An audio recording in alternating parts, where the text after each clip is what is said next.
오늘 원래 그 윤흥식 목사님이 강의를 하게 되었는데 당회가 있어서 좌우 좀 바꿨습니다. 그래서 제가 강의를 하게 되었는데요. 먼저 또 이렇게 피택 항종 직분자들로 이렇게 뽑히신 여러분들을 다시 한번 축하를 드립니다. 그리고 옆 사람과 또 인사 한번 나누십시다. 반갑습니다. 네, 반갑습니다. 저희는 교재는 충성된 일꾼들 교재입니다. 이 교재로 나가실 텐데요. 처음이니까 우리 교재를 조금 이렇게 살펴보도록 하겠습니다. 대한인수교 장로회 교육자원부에서 이렇게 만든 이 책이라고 이렇게 되어 있네요. 그리고 이제 우리 4페이지를 한번 넘어가 볼까요? 4페이지. 4페이지 가면은 커리큘럼이 나옵니다. 총 6과정을 우리 피택 항종 직분자분들께서 공부를 하게 되십니다. 그리고 이 책에 참 중요한 또 특징 하나는 해답이 있다는 것입니다. 그러니까 문제 풀다가 걱정하지 마시고 안 풀리면 뒤에 해답을 찾으시면 됩니다. 해답을 몰라서 전화하신 분들도 있더라고요.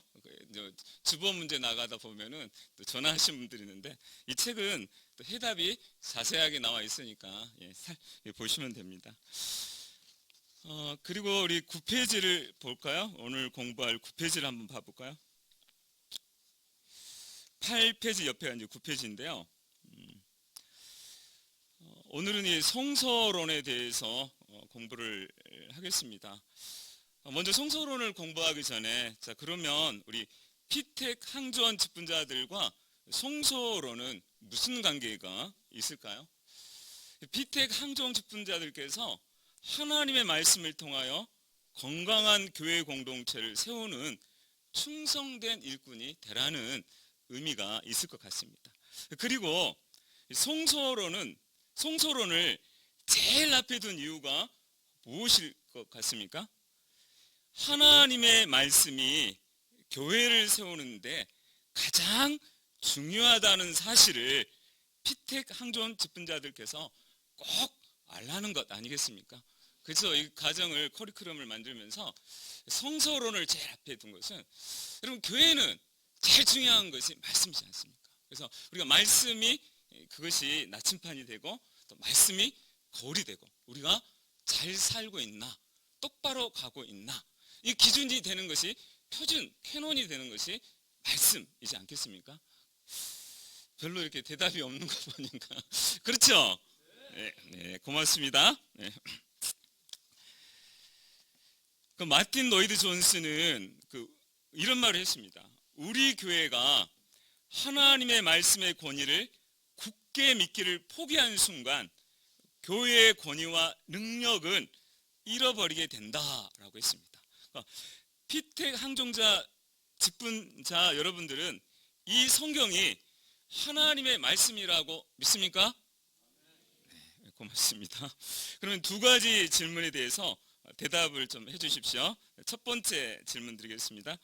당신은 성경을 하나님의 말씀으로 신앙과 실천에 있어 유일한 권위로 받아들이겠는가? 네.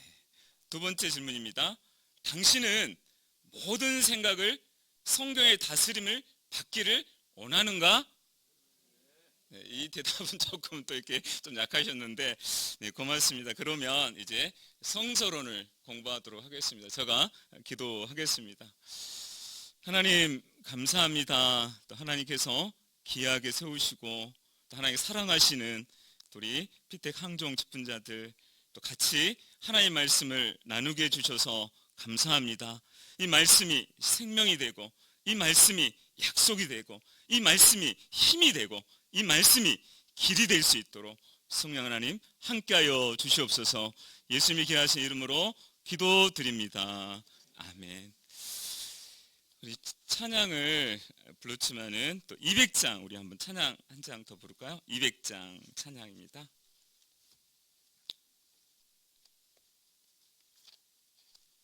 찬송가 200장 우리 오늘 가를 생각하며 한 번 더 찬양을 드리도록 하겠습니다. 달고 묘한 그 말씀 생명의 말씀은 귀한 그 말씀 진실로 생명의 말씀이 나의 길고 믿음 밝히 보여주니 아름답고 귀한 말씀 생명샘이로다. 아름답고 귀한 말씀 생명샘이로다. 귀한 주님의 말씀은 내 노래 되도다. 모든 사람을 살리는 생명의 말씀을 값도 없이 받아 생명길을 가니 아름답고 귀한 말씀 생명샘이로다.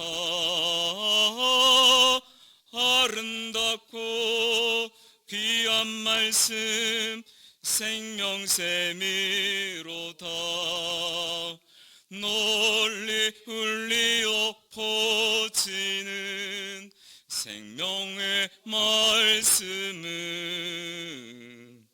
마음의 용서와 평안을 골고루 주나니 다만 예수 말씀 듣고 복을 받네. 아름답고 귀한 말씀 생명샘이로다.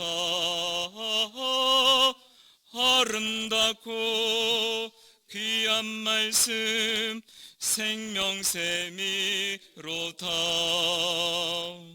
아멘. 우리 제1과 뒷장으로 이렇게 넘어가셔서요, 말씀 보기로 가겠습니다. 말씀 보기, 우리 말씀을 한번 찾아보십시다. 시편 119편 103절에서 105절 말씀.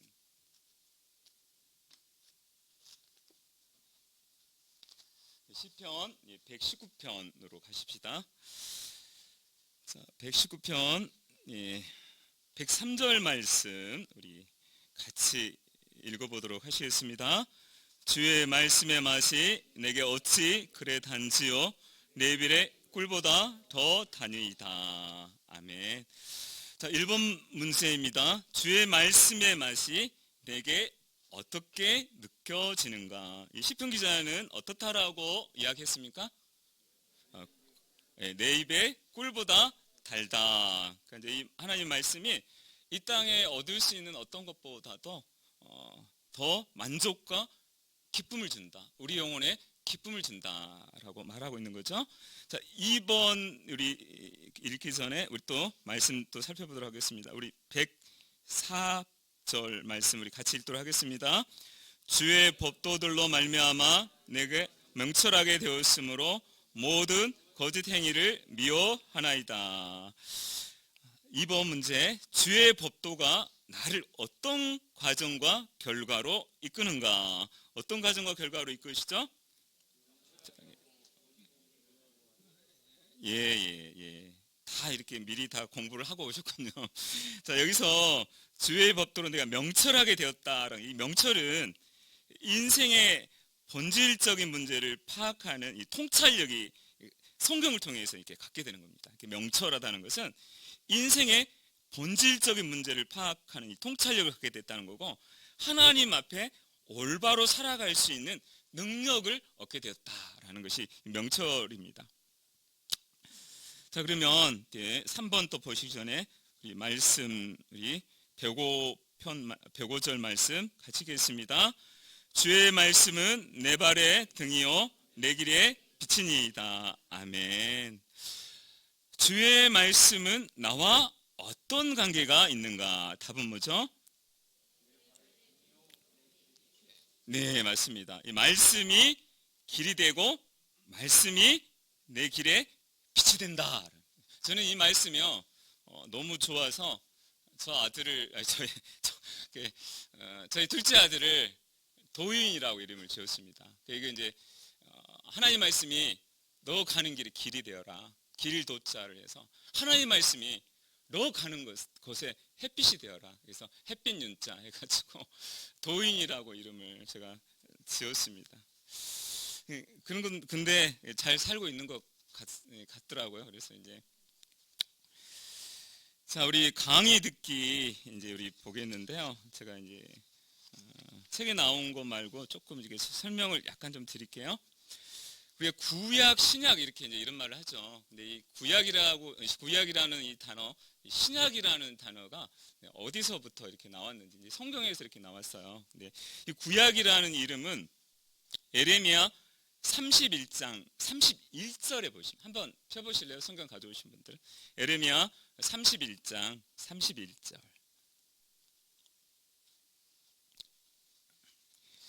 예, 다 펴보셨으면 우리 같이 한번 읽어보겠습니다.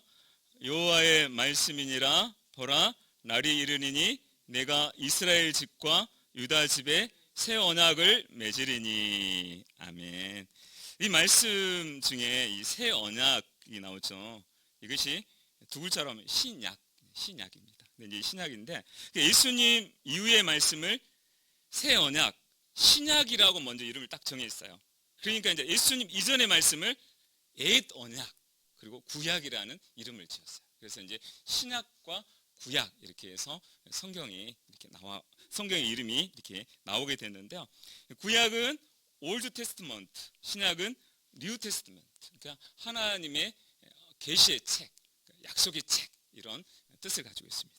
자, 그러면 성경은 어떤 책일까요? 성경은 어떤 책일까요? 첫 번째, 이 성경이 다른 책과 구별되는 것은 인간의 사상이나 철학이 담긴 책이 아니고 조금 전에 말씀드린 것처럼 계시의 책이고 약속의 책이 있다라는 사실입니다. 두 번째는 성경은 신화나 설화가 아니라 실제 역사를 바탕으로 기록한 역사적인 책이다라는 사실입니다. 영어로 역사를 히스토리라고 하잖아요. 그러면 그의 이야기, 바로 예수님의 이야기를 히스토리라고 이야기하잖아요. 그리고 우리가 인류를 이렇게 나눌 때 예수님을 기준으로 BC와 AD로 이렇게 나누잖아요.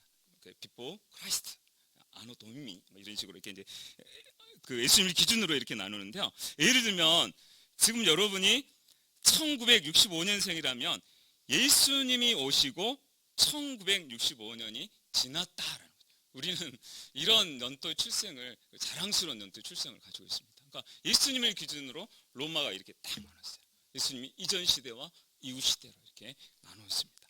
인류가 이렇게 하나님의 말씀을 역사로 인정을 하고 있습니다. 세 번째, 성경은 하나님의 감동으로 기록된 책입니다. 성경은 40명의 저자가 약 1600년 동안 다양한 다른 직업을 가진 분들이 기록하였지만 성경은 한 권의 책입니다. 디모데후서 3장 16절 말씀에 기록된 것처럼 모든 성경은 하나님의 감동, 영감으로 기록되었기 때문입니다. 그리고 성경이 하나의 책인 이유는 구약은 오실 예수님, 신약은 오신 예수님, 다시 오실 예수님에 대한 하나의 주제를 가지고 있기 때문입니다. 네 번째로 성경은 인간 구원에 관한 책이고 잃어버린 하나님의 나라에 대한 회복에 관한 책이라는 것입니다. 구약과 신약을 간통하는 하나의 주제는 하나님의 나라입니다. 그러니까 에덴으로 시작한 성경은 마지막 새 하늘과 새 땅으로 끝나고 있습니다. 다섯 번째로 성경은 종말론적 관점으로 기록되었다는 것입니다. 그러니까 시작이 있으면 끝이 있다는 겁니다. 반드시 시작이 있으면 끝이 있다는 것을 우리에게 가르쳐 줍니다. 그러니까 어떤 에너지나 윤회 이런 사상이 아니라 우리는 반드시, 지구도 마찬가지지만은 태양이 타고 점점 타서 이제 없어지듯이 반드시 끝이 있다는 것을 이 성경은 말합니다. 자, 성경의 이러한 사실들을 우리가 알게 되고 이제 우리 책으로 다시 11페이지로 넘어가 보도록 하겠습니다. 11페이지에 가시면은 구약의 구조 이렇게 보십시다. 구약의 구조에 대해서 살펴보겠습니다. 구약은 창세기로부터 말라기까지 총 몇 권으로 구성되어 있습니까? 39권으로 구성되어 있습니다. 그리고 우리가 가지고 있는 성경 배열 방식에 따라 나누어 보면은 모세가 쓴 구약의 첫 5권의 책을 모세오경이다 하고 토라라고도 부르기도 하고 율법서라고도 부르기도 합니다. 자, 그러면 모세 12페이지로 넘어가세요. 12페이지로. 자, 모세오경에는 어떤 책들이 있습니까? 같이 한번 읽어보시죠. 창세기, 출애굽기, 레위기, 민수기, 신명기. 세상 기원과 이스라엘 국가의 시작에 관한 책들이 모세오경이죠. 법에 관한 책들이 나오죠. 그 역사서 12권 우리 같이 한번 읽어보겠습니다. 여호수아, 사사기, 룻기, 사무엘상, 사무엘하, 열왕기상, 열왕기하, 역대상, 역대하, 에스라, 느헤미야, 에스더. 그 역사서는 히브리 민족의 흥망성쇠를 이렇게 기록을 하고 있습니다. 자, 세 번째는 시가서가 있는데요. 시가서 5권 우리 같이 읽겠습니다. 욥기, 시편, 잠언, 전도서, 아가. 다윗과 솔로몬 시대 때 대부분 지어졌죠. 그러니까 이때는 민족의 번성기 때 문학 작품들이 기록되어 있습니다. 자, 그리고 네 번째 에언서 우리 17권 같이 한번 읽겠습니다. 이사야, 에레미야가, 에스겔, 다니엘, 호세아, 요엘, 아모스, 오바다, 요나, 미가, 나옴, 하박국, 스바냐, 학개, 스가라, 말라키. 이렇게 해서 총 39권. 신약은 몇 권입니까? 27권. 39, 27 플러스 하면 몇 권이죠? 66권. 예전에 성경 공부를 한번 가르치면서 이 구약과 신약을 한번 다 적어보라 그랬어요. 잘 적지를 못하더라고요. 저도 한번 적어봤어요. 잘 생각이 안 나는 것들이 또 있고 이러더라고요. 근데 우리 또 이렇게 한번 공부하면서 구약과 신약은 뭐 가사 노래로도 있고 그러거든요. 그래서 한번 불러보시고 다 이렇게 한번 외워보는 것도, 그리고 공부하면 또 기억이 나잖아요. 이거 율법서가 창세기, 출애굽기, 레위기, 민수기, 신명기 이러면서 이렇게 공부가 되기도 합니다. 자, 이 신약 구조 구약 구조 이렇게를 보다 보면은 그 네 가지 오경과 역사서, 시가서, 예언서가 나오는데 이 중에 어느 부분이 제일 많습니까? 예언서가 왜 많을까요? 맞아요. 그러니까 선지자들이, 그러니까 예수님에 대한, 그러니까 오실 예수님에 대한 예언이 기록된 책이 구약이잖아요. 그러니까 아직 오지 않으셨으니까 예언서가 많은 거예요. 예언서가. 구약은 그래서 예언서가 비중이 큽니다. 많이 기록되어 있습니다.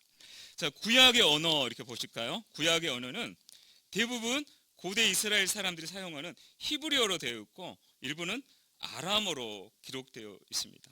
3번으로 넘어가서 구약과 고대 이스라엘 역사 쪽 보실까요? 보시면은 구약에 게시된 하나님의 말씀은 아까도 말씀드렸듯이 고대 이스라엘 역사를 배경으로 하고 있습니다. 그래서 그 시대가 이렇게 개괄되어 있는데요. 제일 먼저 이렇게 보시면은 무슨 시대에 이렇게 나옵니까? 족장 시대가 나오죠. 아브라함, 이삭, 야곱, 요셉이 활동했던 시대를 족장 시대라고 그러고, 그 다음에 어떤 시대죠? 출애굽 시대, 모세의 지도로 애굽의 노예 생활에서 해방된 시대. 그 다음에 어떤 시대입니까? 가나안 정착 시대, 여호수아에 의해 가나안을 정복한 시대. 그 다음은요, 사사 시대, 기드온, 입다, 산송 등 사사들이 다스리는 시대. 그 다음은요, 사울왕 시대, 이스라엘 초대왕 사울이 다스리는 시대. 그리고 그 다음은요, 통일왕국 시대, 다윗과 솔로몬 시대, 예루살렘 성전이 완공됐던 시대이고 가장 번성했던 시대입니다. 그 다음 통일왕국 시대를 지나서 그 다음 무슨 시대죠? 분열왕국 시대. 이 분열왕국 시대 때 북이스라엘과 남유다가 이렇게 나누어집니다. 그 다음에 무슨 시대가 나옵니까? 바벨론 포로 시대. 예, 바벨론에서 유다의 지도자들이 포로 생활을 하던 시대가 나오고요. 그 다음에는 바벨론 포로 시대가 지나서 무슨 시대죠? 페르시아 시대. 그 다음에 페르시아 시대를 지나서 히랍 시대. 이렇게 성경에는 시대 역사에 따라서 이렇게 성경 역사도 이렇게 기록되어 있습니다. 자, 네 번째, 구약의 장로. 그러면 구약 성경에서 장로, 지도자들, 여러분들 같은 그런 말씀이 어디에 나오느냐. 그리고 우리 교회가 형제과 조직, 이런 사람을 세우는 것들이 어디서 근거가 되느냐라는 것을 이제 우리가 잠깐 살펴보실 텐데요. 자, 구약의 장로가 나오는 말씀은 보니까 출애굽기 18장 13절에서 27절까지 말씀인데요. 한번 이렇게 찾아보실래요? 출애굽기 18장 13절에서 27절까지.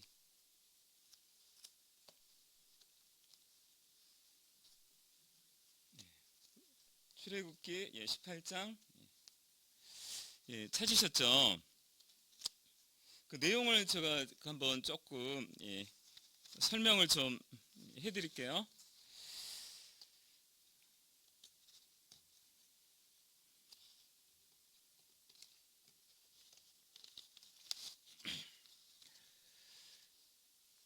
이 말씀 보시면은 그런 말씀이 나옵니다. 그 모세의 장인 이드로가 모세를 이렇게 찾아오게 되죠. 근데 이제 모세가 너무 많은 일들을 혼자 감당하고 있었습니다. 이제 그것을 보고 장인 이드로가 모세에게 이렇게 말을 합니다. 너가 하는 일이 옳지 못하다라고 이야기합니다. 그러니까 반드시 필경 너는 이 중요한 일을 하는데 너가 먼저 기력이 세할 것이다라고 말을 합니다. 그리고 이드로가 그런 조언을 해주죠. 백성들 가운데 너를 대신할 만한 사람을 세우고 그들에게 율례와 법도를 가르쳐서 마땅히 갈 길과 할 일을 그들에게 보이고 지혜롭게 사역을 분담해 줘라 라고 말을 합니다. 그래서 천부장, 백부장, 50부장, 10부장 같은 이 사람들을 모세가 세워두는데 나중에 이 사람들이 지도자, 장로가 됩니다. 장로, 지도자가 되게 되고 여기서부터 여러분 교회 조직과 행정이 나왔습니다. 그러니까 우리 교회의 어떤 조직과 행정이 성경 어디서부터 나왔느냐? 그러면 바로 이 본문 여기서 행정과 조직이 나왔습니다. 그러면 이것을 통해서 보면 교회 행정의 가장 중요한 것은 무엇일까요? 사람을 세우고 그 사람들과 함께 주의 일을 잘 감당하는 것입니다. 그러니까 교회 일에서 가장 중요한 것은 사람을 잘 세우는 것입니다. 잘 세우는 것입니다. 그러니까 사람을 잘 세우고 그 사람들과 함께 주의 일을 하는 것입니다. 그러니까 왜 그러냐면 왜 중요하냐면 하나님의 일이잖아요. 그죠? 주의 일이잖아요. 그러니까 그만큼 중요하다는 거예요. 중요하다. 그래서 이제 이 조직이 나왔고 행정이 나왔는데요. 자, 그러면 구약에 있어서 장로의 자질 한번 이렇게 1, 2, 3, 4, 5, 6, 7 이렇게 나와 있는 거요. 우리 하나씩 한번 읽어보도록 하겠습니다. 1번 우리 같이 읽겠습니다. 율례와 법도를 배워 해야 할 일이 무엇인지를 아는 자. 그러니까 말씀을 알고 그 말씀을 삶 속에 적용할 수 있는 자. 말씀을. 그러니까 그 말씀을 적용할 수 있어야 된다라고 말하고 있죠. 자, 그리고 두 번째 읽겠습니다. 하나님을 두려워하는 자. 그리고 세 번째, 마음에 거짓이 없이 순수하고 바른 자. 그리고 네 번째, 뇌물과 도적질 등 부정직한 소득을 싫어하는 자. 그리고 다섯 번째, 선과 악, 정의와 불의, 공평과 불공평을 구별하여 모든 작은 일을 재판할 수 있는 자, 또 여섯 번째 하나님의 영이 충만한 자, 그 일곱 번째 지혜가 있고 인정받는 자. 이런 것 보니까 뭐 멋있게 생기고 예쁘게 생기고 이런 건 없어요. 그래서 돈이 많고 뭐 이렇게 이런 것은 없는 것 같은데, 하나님께서 보는 것은 이 사람이 믿음이 있는가, 성령이 충만한가, 그리고 지혜가 있는가, 그리고 많은 사람들을 가르칠 수 있겠는가, 이런 것들을 보니까 우리 항종 직분, 피태 항종 직분자들께서는요, 지금까지도 배워오셨지만 말씀을 통해서, 이번 기회를 통해서 목사님을 통해서 이제 과목마다 리더십을 배우는 거예요. 그렇죠? 리더십을 배우는. 자, 그러면 그 장로의 역할도 한번 같이 보실까요? 장로의 역할. 그 장로의 역할 보시면 그 1번 우리 같이 한번 읽어보겠습니다. 최고 지도자를 도와 함께 짐을 지는 역할. 자, 2번 재판관으로서의 역할. 3번 백성을 돌보는 역할. 4번 공동체의 문제를 최고 지도자에게 전달하는 역할. 5번 왕을 세우는 역할. 왕을 세우는 역할도 이렇게 지도자들이 했다라고 이렇게 나와 있습니다.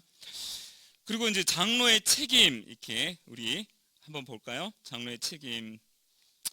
장로의 책임 우리 같이 한번 읽겠습니다. 장로는 백성의 대표요 지도자로서 공동체를 관리하고 치료하는 데 중요한 역할을 하는 만큼 공동체가 평범할 때에는 감당해야 할 책임도 막중하였다. 예를 들면 예루살렘이 멸망하자 장로들은 지도자로서 대우를 받지 못했고 도리어 천대와 조조를 받아야 했다. 또한 죄악을 징벌하는 하나님의 심판 때에는 제일 먼저 죽음을 맞아야 했다. 그러므로 장로는 공동체가 올바른 길을 걷고 평안을 유지하도록 힘써야 했다. 그러니까 항존 직분자, 그리고 바로 이렇게 이제 택함을 입으셨다는 것은 교회, 하나님의 교회를 세우는 역할을 잘 감당하라, 이런 말이고, 책임을 지는 사람들이 되었다. 그러니까 이제 항종 직분자들이 되었다는 것은 책임을 회피하는 사람들이 아니라 책임을 지는 사람들이다. 그러니까 누가 잘못을 해도 내 잘못입니다 라고 말해야 될 사람들이 바로 항종 직분자들이라는 것입니다. 자, 말씀 총정 우리 한번 볼까요? 말씀 총정, 말씀을 마치면서 말씀 총정 우리 보죠. 1번 구약 성경은 왜 우리에게 권위가 있으며 어떤 내용을 가지고 있는가 그랬죠.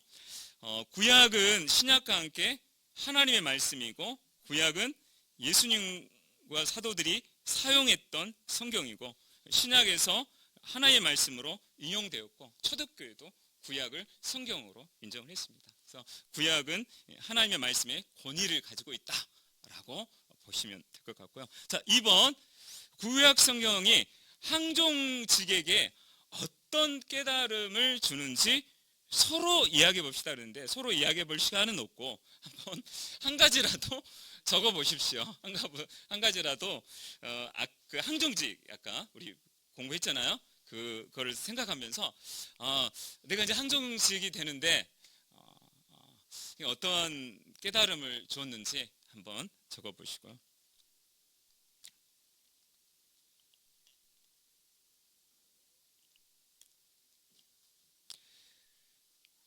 다 적으셨죠? 대답이 없는 것 보니까 안 적으신 것 같죠?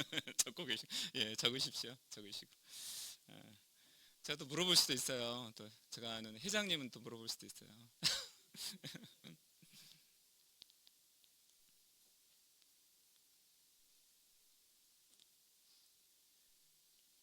다 적으셨습니까? 적고 열심히 적고 계신 것 같아요. 적으세요.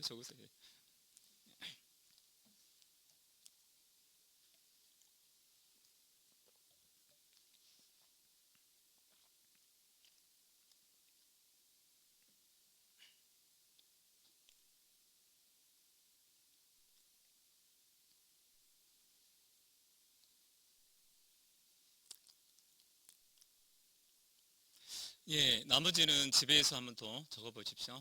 우리 총무님 누구십니까? 총무님. 안수 집사님 중에 우리 고승숙 집사님입니까? 누굽니까? 고승숙 장로님이시죠. 죄송합니다. 예, 혹시 뭐라고 혹시 적으셨습니까? 네. 아직 못 적으셨어요. 괜찮습니다. 괜찮습니다. 예. 우리 회장님께서 어떻게 적으셨습니까? 구약 성경이 항정직에게 어떤 깨달음을 주는지, 예, 혹시, 예,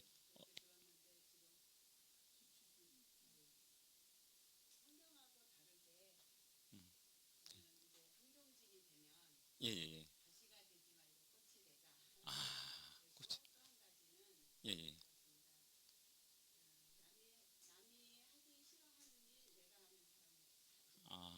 우리, 예, 박수로 우리, 예, 예, 예, 감사합니다. 예. 그다음에 신약으로 이렇게 넘어가겠습니다. 신약으로 넘어가서, 자, 디모데후서 3장 15절에서 17절 말씀을 한번 예, 펴보시죠. 디모데후서 3장 15절에서 17절 말씀. 말씀 보기 우리 보도록 하겠습니다. 우리 디모데후서 3장 15절 말씀을 우리 같이 읽도록 하겠습니다. 또 어려서부터 성경을 알았나니 성경을 능히 너로 하여금 그리스도 예수 안에 있는 믿음으로 말미암아 구원에 이르는 지혜가 있게 하느니라. 아멘. 자, 1번 성경은 사람으로 하여금 무엇이 있게 하는가? 답은 뭐죠? 예, 구원에 이르는 지혜가 있게 하느니라. 예수 그리스도 안에 있는 믿음으로 말미암아 구원에 이르는 지혜가 있게 하느니라. 이 디모데가 이 성경을 어렸을 때부터 알았다라고 했죠. 근데 디모데가 어렸을 때 읽었던 성경은 구약 성경이겠죠. 근데 이제 이 구약 성경을 읽다 보면은 왜 구원에 이르는 믿음이 있냐면 죄에 대해서 다루잖아요. 그죠? 죄에 대해서 다루다 보면은 죄 가운데서 우리가 구원을 받아야 되잖아요. 그러니까 예수님을 알고 나면 왜 죄의 심각성을 깨닫게 되죠. 그리고 죄의 심각성을 깨닫게 되면 비로소 예수님을 온전히 믿을 수가 있죠. 자, 2번 성경은 우리 먼저 읽도록 하겠습니다. 16절 시작.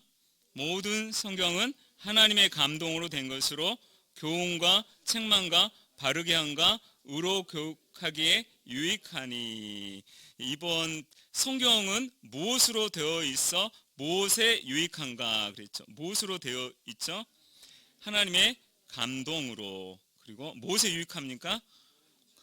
바르게 함과 의로 교육하기에 유익하다. 그러니까 이제 교육해라는 것은 훈련하는 데 유익하다 이 말이죠. 그러니까 어떤 훈련의 목적은 내가 어떤 뭔가를 갖추는 거죠. 그렇죠? 그러니까 어떤 그런 훈련에 있어서 성경은 어떤 교훈과 책망과 바르게 함과 의로 교육하기에 훈련하는데 적합한 책이다라고 이야기하고, 그 3번 또 우리 17절 말씀 같이 읽겠습니다. 이는 하나님의 사람으로 온전하게 하며 모든 선한 일을 행할 능력을 갖추게 하려 함이라. 아멘.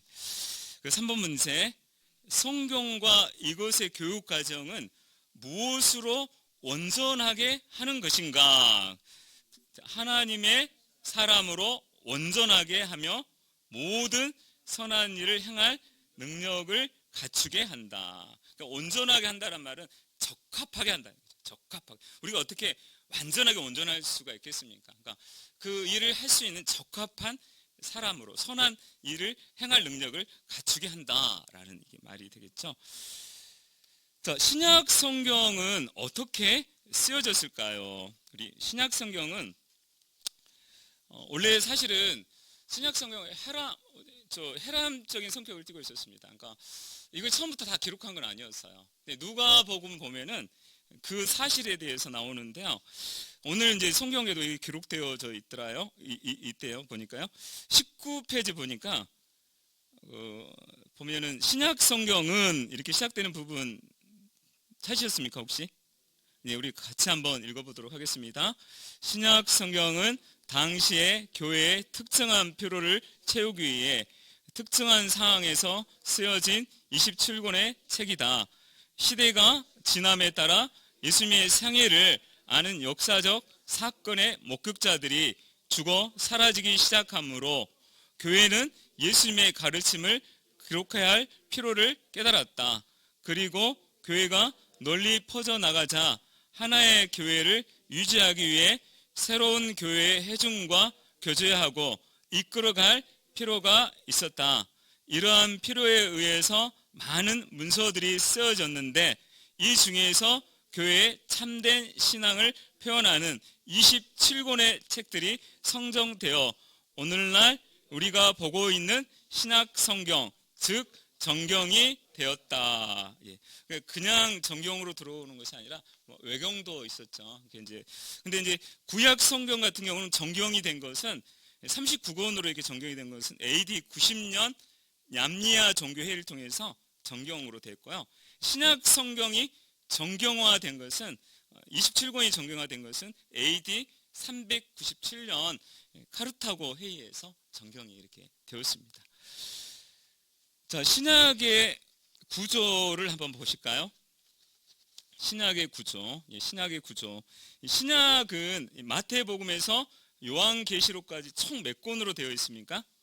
27권. 이 복음서 한번 볼까요? 복음서는 어떤 것이 있는지 같이 읽겠습니다. 마태복음, 마가복음, 누가복음, 요한복음.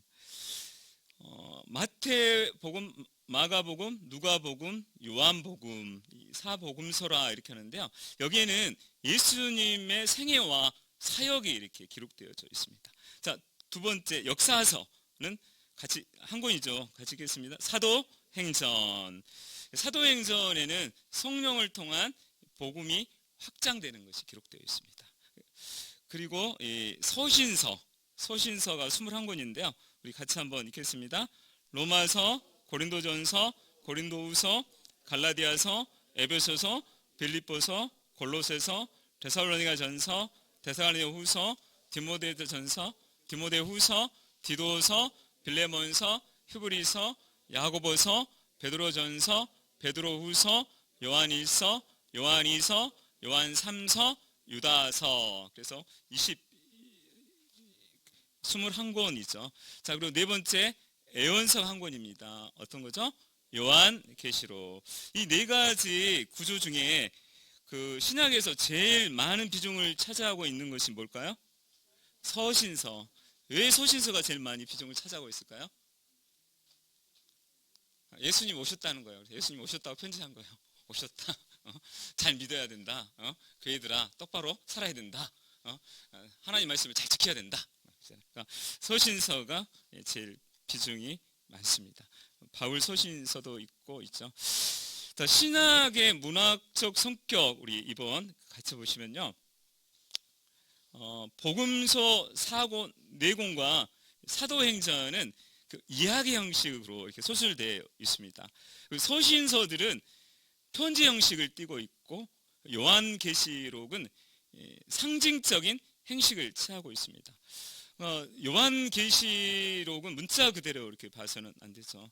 이단들이 문자 그대로 이렇게 보고 이렇게 잘못 가르쳐서 많은 문제가 일어나는데 요한계시록은 공포나 겁을 주기 위해서 기록한 서신이 아니라 요한계시록을 보면은 로마의 핍박 가운데서 기록된 거죠. 그러니까 잘 견뎌라, 잘 참아라, 잘 이겨라.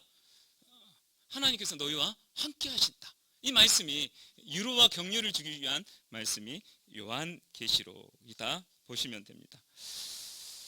그리고 신약 개관을 보시면은 더 구체적으로 이렇게 나와 있죠. 복음서, 역사서, 그다음에 바울 서신 이렇게 나오는데요. 자, 복음서에는 아까 4개의 복음이 나와 있죠. 마태, 마가, 누가, 요한. 그 역사서에는 사도행전, 그다음에 바울 서신에는 어떤 것들이 있죠?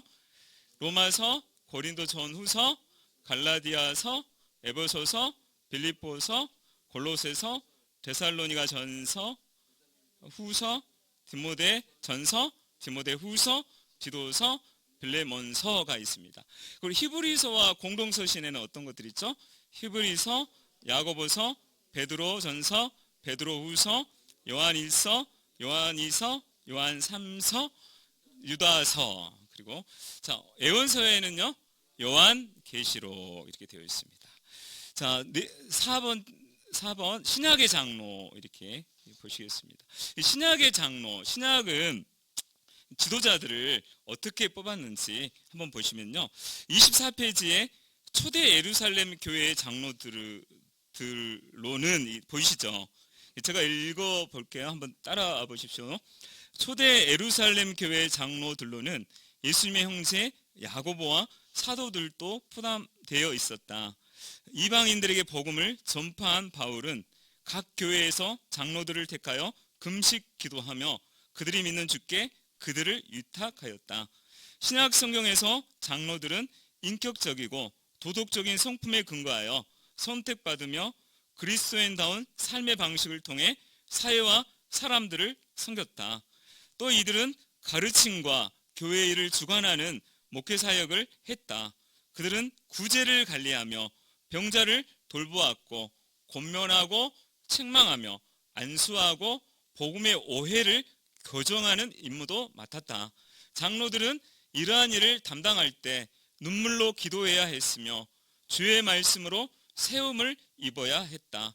또 은이나 금이나 의복을 탐하지 말며 자원함과 즐거운 뜻으로 일을 하며 본이 되는 삶을 살아야 했다. 초대교회가 언제부터 집사 직분을 갖기 시작했는지는 확실치 않다. 바울은 집사라는 말을 빌립보 1장 1절에 사용했다. 사도행전 6장 2절에서 부종사의 행토로 공계를 일삼다 또는 섬기다의 뜻을 가진 동사가 사용되었고 이 동사에서 유래된 명사가 바로 종, 종업원, 섬기는 자 등이며 이 말이 또한 집사, 일꾼, 사역자를 의미하는 데 사용되었다.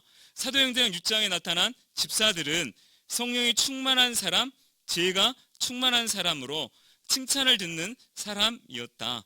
집사의 자격으로는 정중한 자, 일구이연하지 아니한 자, 술에 임박히지 아니한 자, 도로운 일을 탐하지 아니한 자, 깨끗한 양심의 믿음의 비밀을 가진 자, 한 아내의 남편이 되어 자녀와 자기 집을 잘 다스리는 자라야 한다. 또한 직분에 임명될 자는 먼저 증명되어야 한다. 이렇게 기록되어 있습니다. 자, 말씀 청정 우리 한번 볼까요?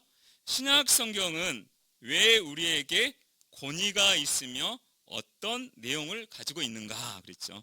신약 성경은 이미 오신 그리스도의 생애와 가르침과 사도들의 예수 그리스도에 대한 증언과 가르침이 수록되어 있죠. 그러니까 그리스도에 대한 증언이 기록되어 있기 때문이다 라고 기록하시면 될 것 같습니다. 자, 신약 성경이 황종지에게 어떤 깨달음을 주는지 서로 이야기해보자 했는데 이것도 서로 이야기는 하지 않고 간단하게 이렇게 또 적어보시면 됩니다. 보니까 이거 너무 이렇게 너무 무겁지 않나 이렇게 이제 이야기할 수 있는데요. 하나님께서는 또 능력도 같이 주시리라 또 봅니다. 그래서 늘 저도 그렇고 다 부족하잖아요, 그죠? 하나님께서 늘 도와주시도록 성령 충만하도록 또 기도해야 될 필요가 있는 것 같습니다. 한번 적어보시고요. 그리고 3번에도 이 가를 통해 나는 어떤 항정직이 될 것인가를 구체적으로 기록해서 나눈 후 함께 기도하자 이렇게 됐는데요. 이것도 한번 적어보시면 될 것 같아요. 집에 가셔서 한번 적어보시고요. 제가 마지막으로 말씀을 하나 드리고 또 합심 기도하고 마칠 텐데요. 마태복음 25장 23절 말씀입니다. 그 말씀 보니까 이런 말씀이 있어요. 그 주인이 이르되 잘하였도다 착하고 충성된 종아 내가 적은 일에 충성하였으며 내가 많은 것을 맡기리니 내 주인의 즐거움에 참여할지어다. 아멘. 우리가 사실 그렇잖아요. 벽돌 한 장을 교회에 세워가더라도 기도한 마음으로 또 세우시고 또 기도한 마음으로 주의 일을 잘 감당하셔서 그래 내가 너를 안다. 너가 참 힘들게 살았지. 가정과 또 직장과 또 이런 교회에서 내가 참 힘들게 산 거 안다. 이렇게 하나님께서 칭찬해 주는 저와 우리 피택 항정 직분자들 되시기를 축원을 드립니다. 우리 같이 합심해서 기도 같이 들으십시다. 하나님의 말씀대로 이렇게 세워지는 것 보면서 저는 또 그런 생각이 들었습니다. 주의 일을 하는 것이 참 소중하고 중요한 일이구나. 이 일을 함부로 감당해서는 안 되겠구나라는 생각도 들었습니다. 근데 좀 부족하잖아요. 저도 부족하고 여러분도 부족. 어떻게 감당해야 되죠? 성령 충만해야 돼요. 그죠? 그러니까 하나님께 이 시간 기도하십시오. 하나님 성령 충만케 해주셔서 하나님 말씀이 내 마음에 들리게 해주시고 그 말씀대로 또 살아갈 수 있도록 또 능력 주셔서 이 하나님 맡기신 일 잘 감당할 수 있게 해달라고 우리 합심으로 우리 기도하겠는데, 주여 우리 한번 부르시고 합심으로 기도하시겠습니다. 주여, 좋으신 우리 하나님 아버지 감사합니다. 오늘 이렇게 피토 항정 집분자분들 또 이렇게 실시간 이렇게 같이 공부를 나눌 수 있도록 은혜를 베풀어 주시고 함께해 주신 하나님 감사합니다. 우리 하나님께서 우리 새성남교회 이런 귀한 일꾼분들을 또 세워 주셨는데 하나님 정말 하나님 말씀대로 또 하나님 소중한 그런 직분자들이 또 세워지게 하여 주시옵시고 또 하나님 이 일들을 또 잘 감당할 수 있도록 능력을 더하여 주시옵시고 성령 충만하여서 또 모든 맡긴 사역들을 하나님의 일들을 잘 감당하는 우리 귀한 일꾼들, 잘했다 충성된 나의 종호라라고 들을 수 있는 귀한 일꾼들이 될 수 있도록 우리 하나님께서 함께해 주시옵소서. 우리 하나님 우리 항정 피택 분들 또 이렇게 가정도 직장도 또 여러 가지 모든 것들을 맡기고 또 기도하며 준비하며 또 있습니다. 하나님 모든 것 위에 우리 하나님께서 함께 해주시고 또 이 더운 날씨 속에서도 하나님 믿음으로 또 살고자 또 이렇게 믿음의 길을 걷고 있사오니 우리 하나님께서 붙잡아 주시고 또 이 가정들을 열심히 또 배우고 익히고 해서 좋은 하나님의 사람들 다 될 수 있도록 인도하여 주시옵소서. 하나님 감사합니다. 이 모든 기도를 예수님의 귀하신 이름으로 기도드립니다. 아멘. 예, 수고하셨습니다. 또 승리하십시오.